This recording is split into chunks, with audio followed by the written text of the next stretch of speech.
क्या हुआ? कहीं से चॉकलेट की खुशबू आ रही है। तुम्हें नहीं आ रही क्या?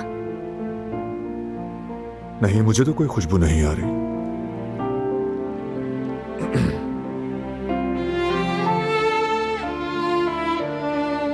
लो। यकीन नहीं आ रहा, क्या बात है।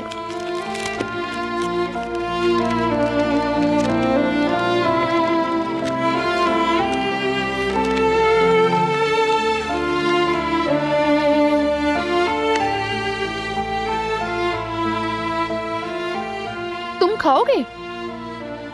मैंने सोचा तुम मुझसे नहीं पूछोगी। शुक्रिया। बहुत अच्छा है। हाँ, याद आया मुझे।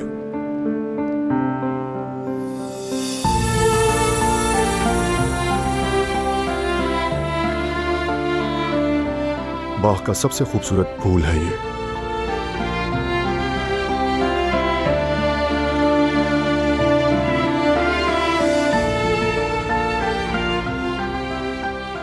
बहुत मोहब्बत सूझ रही है। क्योंकि मुझे अंदाजा नहीं था कि तुम कितनी नाराज हो। अब तुम्हें मनाना भी तो था ना। लेकिन बाग में तो आज बाल बाल बचा। माली ने समझो ऑलमोस्ट पकड़ लिया था मुझे। बड़ी मुश्किल से भागा।